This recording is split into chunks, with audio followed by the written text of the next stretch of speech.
Hello guys, welcome to English Gutka. तो आज का लेक्चर है साइंस का। साइंस का कुछ क्वेश्चन है, चलिए उसको बनाते हैं। एक चार समान पात्र चार अलग अलग रंग से रंगे हुए हैं, 90 डिग्री सेल्सियस तापमान के पानी से भरे हुए हैं। किस पात्र के शीतल होने की दर निम्नतम होगी? ठीक है, तो इसका आंसर होगा सफ़ेद। सफ़ेद क्यों होगा?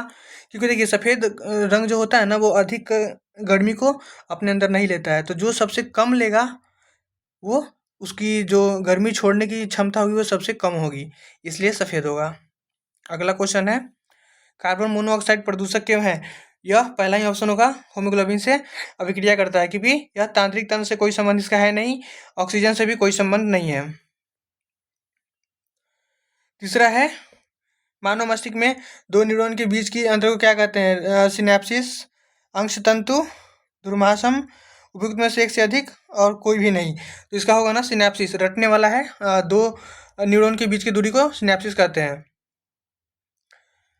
पाचन तंत्र किससे संबंधित है? हृदय, मस्तिष्क, आंत, उपयुक्त में से एक से अधिक, पांचों में कोई भी नहीं। तो यही होगा, आंत होगा। ठीक है, बाकी हृदय और मस्तिष्क से इसका कोई संबंध नहीं है। लिंग गुणसूत्रों का पूर्ण युग्म डैश में पाया जाता है।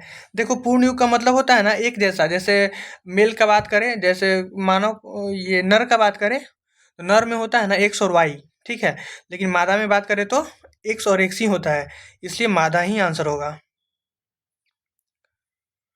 अगला क्वेश्चन है छठा, जहाँ वर्षा कम और बहुत तेज हवा चलती है, वहाँ सिंचाई की सबसे उपयुक्त विधि क्या है? ड्रिप इरिगेशन, स्प्रिंकलर, खींच खांचे वाली सिंचाई, उपयुक्त में से एक से अधिक, और पांचवा में है उपयुक्त में से कोई भी नहीं। तो इसका होगा ना ड्रिप सिंचाई। क्यों होगा ड्रिप सिंचाई? क्योंकि यहाँ पे एक तो बारिश कम है, तो तीसरा वाला ऑप्शन बिल्कुल भी नहीं होगा। उसके बाद स्प्रिंकलर सिंचाई नहीं हो सकता है क्योंकि हवा बहुत तेज है, तो वही आंसर होगा। ठीक है, अगला देखिए, निम्नलिखित में से कौन सा संबंध घर्षण के परिणाम को संदर्भ में सही है? सर्पी घर्षण सबसे ज़्यादा, लोटिन घर्षण उससे हल्का कम, और सबसे कम स्टैटिक। जी नहीं, ये नहीं होगा, ये होगा। ठीक है, क्योंकि स्टैटिक में सबसे ज़्यादा घर्षण होता है, सर्पी में हल्का कम होता है, और लोटिन में सबसे कम होता है। अयस्कों को रोस्ट किया जाता है कार्बन डाइऑक्साइड और जल निकालने के लिए, सल्फर निकालने के लिए। जी हाँ, सल्फर निकालने के लिए। ठीक है, ये सब रोस्ट करने का मतलब ही होता है कि सल्फर चाहिए हमको। 9 में है, भोजन संग्रहित किए जाने वाला लोहे के डब्बे के टीन से विद्युत लेपित क्यों किया जाता है?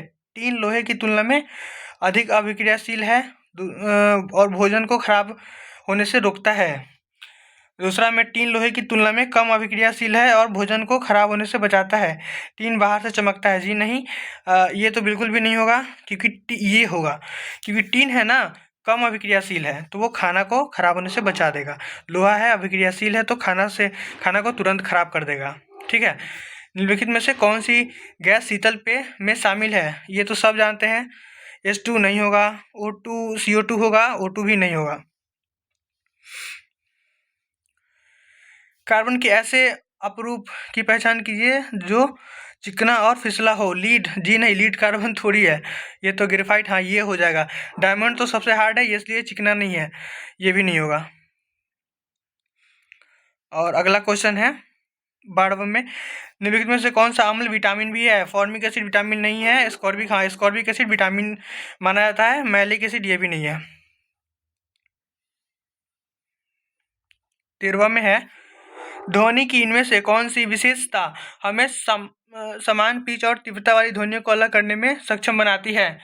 आवर्तकाल नहीं, टिम्ब्रे या ध्वनि की गुणवत्ता। हाँ, ये होगा, क्योंकि ये होगा, क्योंकि यही ऐसा चीज़ है ना जो हमें दो ध्वनियों के बीच में अंतर करने में मदद करता है। तरंग और वेव ये भी नहीं होगा।